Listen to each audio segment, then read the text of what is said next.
Hi dear friends, welcome to chalk board stories. അപ്പോൾ നമ്മുടെ ഇന്നത്തെ ടോപ്പിക് എന്ന് പറയുന്നത് മാർച്ച് മാസത്തിലെ കറണ്ട് അഫയേഴ്സ് ആണ്.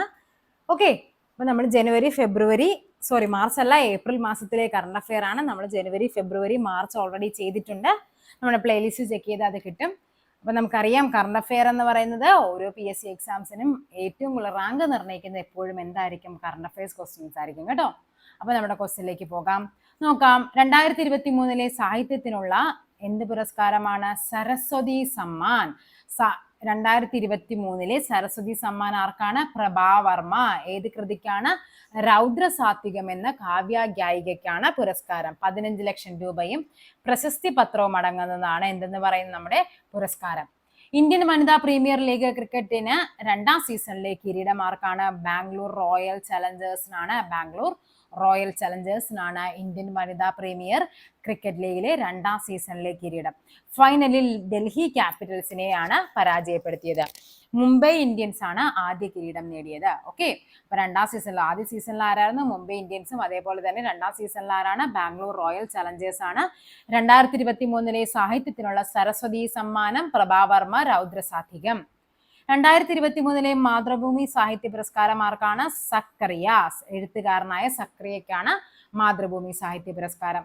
കേരള സ്റ്റേറ്റ് ലൈബ്രറി കൗൺസിൽ ഏർപ്പെടുത്തിയ IV ദാസ് പുരസ്കാരത്തിന് M മുകുന്ദനും PN പണിക്കർ പുരസ്കാരത്തിന് ഇയ്യങ്കോട്ട് ശ്രീധരനും അർഹനായി. അപ്പൊ എന്താണ്? കേരള സ്റ്റേറ്റ് ലൈബ്രറി കൗൺസിൽ ഏർപ്പെടുത്തിയ പുരസ്കാരമാണ്. ഒന്ന് IV ദാസ് പുരസ്കാരം, M മുകുന്ദൻ. PN പണിക്കർ പുരസ്കാരം, ഇയ്യങ്കോട്ട് ശ്രീധരൻ. ഫ്രാൻസിസ് മാർപ്പാപ്പയുടെ ആത്മകഥയാണ് എന്താണ്? Life my story through history എന്നുള്ളത് ഇമ്പോർട്ടൻ്റ് ആണ്, പഠിക്കണം. ചിലപ്പോൾ ചോദിക്കാം, life my story through history എന്നുള്ളത് ആരുടെ ആത്മകഥയാണെന്നും പറഞ്ഞ് വേറെ കുറെ പേര് തരാം. നമ്മൾ ഒരിക്കലും ചിന്തിക്കില്ല ഇദ്ദേഹത്തിൻ്റെതാണെന്ന്. അപ്പോൾ ഫ്രാൻസിസ് മാർപ്പാപ്പയുടേതാണ് life my story through history. ലോകത്തെ ഏറ്റവും പഴക്കമുള്ളതും വൈവിധ്യമാർന്നതുമായ അന്താരാഷ്ട്ര പാചക കലാ മത്സരമായ പാചക ഒളിമ്പിക്സ് 2024 1 സ്വർണവും 2 വെള്ളിയും നേടിയ ധാരാണ്? മലയാളി ഷെഫായ ശ്രേയാനീഷ്. ഇമ്പോർട്ടൻ്റ് ആണ്, കാര്യം മലയാളി ആയതുകൊണ്ട് തന്നെ അത് ഇമ്പോർട്ടൻ്റ് ആണ്. ഭൂമിയിലെ ഏറ്റവും വിദൂരമായ പോയിന്റ് ആണ് നീമോ. അതാണ് ഏറ്റവും വിദൂരസ്ഥമായ പോയിന്റ് എന്ന് പറയുന്നത്. എത്തുന്ന ആദ്യ സഞ്ചാരിയാണ് ആര്? ബ്രിട്ടീഷ് സഞ്ചാരിയും വ്യവസായിയുമായ ക്രിസ് ബ്രൗൺ ആണ് ഭൂമിയിലെ ഏറ്റവും വിദൂരസ്ഥമായ പോയിന്റ് ആണ് നീമോ. ആ പോയിന്റിൽ എത്തുന്ന ആദ്യത്തെ സഞ്ചാരിയാണ് ആര്?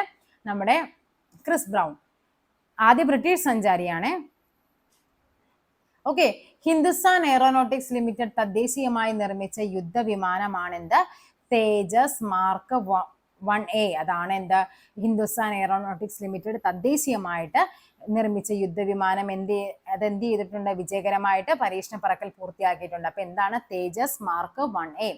കുറ്റകൃത്യങ്ങൾക്ക് ശേഷം രാജ്യം വിടുന്നവരെ കണ്ടെത്താൻ കേന്ദ്ര സർക്കാർ നടപ്പിലാക്കുന്ന പദ്ധതിയാണ് നഫീസ്. എന്താണ് നഫീസ് എന്ന് പറഞ്ഞാൽ? National automated finger print identification system. അതാണ് കുറ്റകൃത്യങ്ങൾക്ക് ശേഷം രാജ്യം വിടുന്നവരെ കണ്ടെത്താൻ കേന്ദ്ര സർക്കാർ നടപ്പിലാക്കുന്ന സംവിധാനം. ഐക്യരാഷ്ട്രസഭയുടെ സഹകരണത്തോടെ തയ്യാറെടുക്കുന്ന ലോക സന്തുഷ്ട റിപ്പോർട്ടിൽ തുടർച്ചയായ 7ാം തവണയും ആരാണ്? ഫിൻലൻഡ്. കഴിഞ്ഞ പരീക്ഷയ്ക്ക് ചോദിച്ചതാണ്.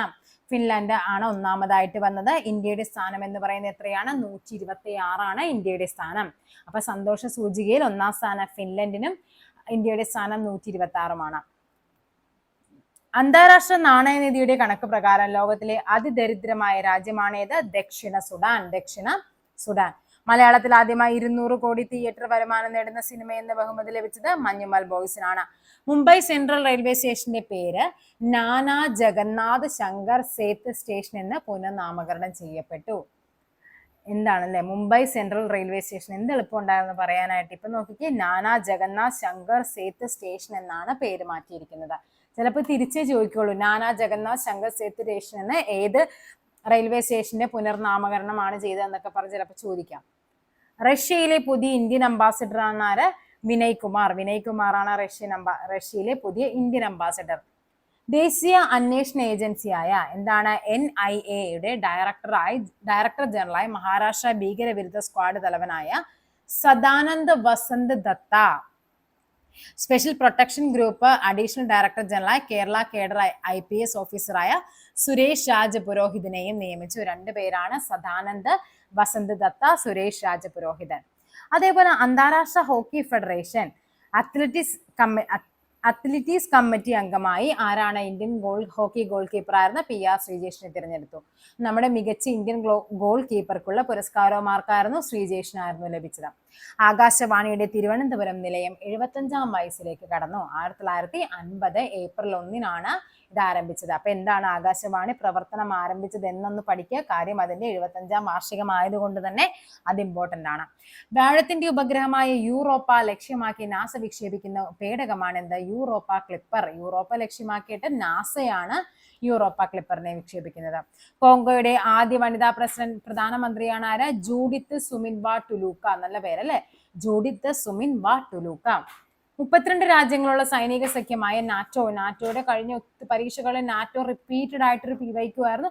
ഒന്ന് നോക്കി പഠിച്ചു വയ്ക്കുക. നാറ്റോയെ പറ്റി ഡീറ്റെയിൽ ആയിട്ടൊന്ന് പഠിച്ചിട്ട് പോകുക. കാര്യം എപ്പോഴും ചോദിക്കാറുണ്ടായിരുന്നു. നാറ്റോ 75-ാം വാർഷികമാണ് ബ്രസൽസിൽ ആഘോഷിച്ചത്. പാരീസ് ഒളിമ്പിക്സിനുള്ള ജൂറി അംഗമായി ജമ്മു കാശ്മീർ സ്വദേശി ആരാണ്? ബിൽക്കീസ് മിർ തിരഞ്ഞെടുക്കപ്പെട്ടു. ഒളിമ്പിക്സ് ജൂറിയാകുന്ന ആദ്യ ഇന്ത്യൻ വനിതയാണ് ആര്? ഈ പറയുന്ന ബിൽക്കീസ് മിർ. പ്രസ് ഇൻഫർമേഷൻ ബ്യൂറോയുടെ പ്രിൻസിപ്പൽ ഡയറക്ടർ ജനറൽ ആരാണ്? Sheyphali B Sharan. Indian coast ഗാർഡിന്റെ അക്വാട്ടിക് സെന്റർ തമിഴ്നാട്ടിലെ രാമേശ്വരത്ത് നിലവിൽ വന്നു. അപ്പൊ ഇന്ത്യൻ കോസ്റ്റ് ഗാർഡിന്റെ അക്വാട്ടിക് സെന്റർ നിലവിൽ വന്നത് എവിടെയാണ്? തമിഴ്നാട്ടിലെ രാമേശ്വരത്ത്. അർഹരായ മുഴുവൻ വിദ്യാർത്ഥികളെയും വോട്ടർ പട്ടികയിൽ ചേർത്ത ആദ്യത്തെ ജില്ലയാണേത്? കണ്ണൂര്. ഇമ്പോർട്ടന്റ് ആണ്, പഠിക്കുക. അർഹരായ മുഴുവൻ വിദ്യാർത്ഥികളെയും വോട്ടർ പട്ടികയിൽ ചേർത്തതാണ് നമ്മുടെ കണ്ണൂര്.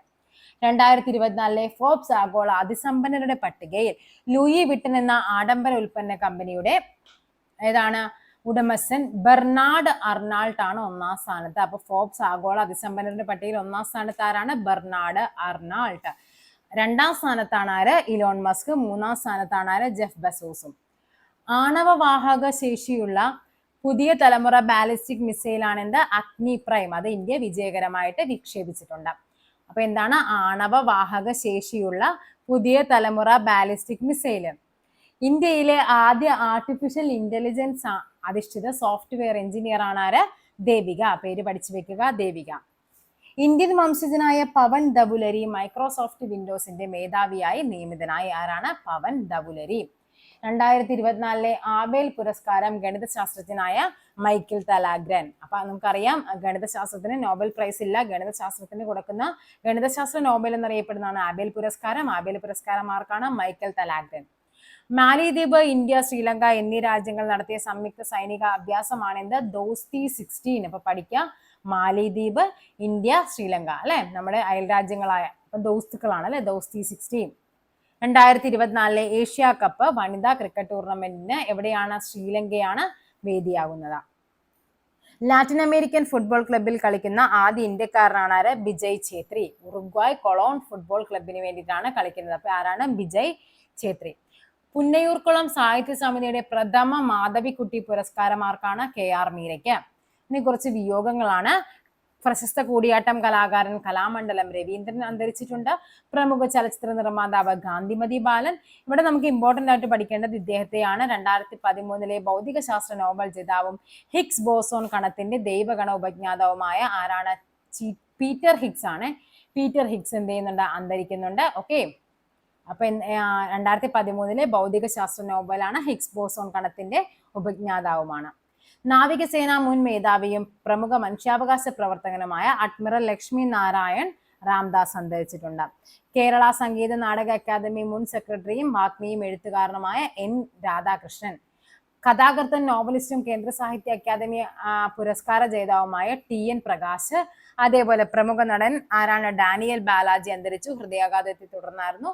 മലയാളം, തെലുങ്ക്, കന്നഡ സിനിമകളിലൊക്കെ അദ്ദേഹം അഭിനയിച്ചിട്ടുണ്ട്.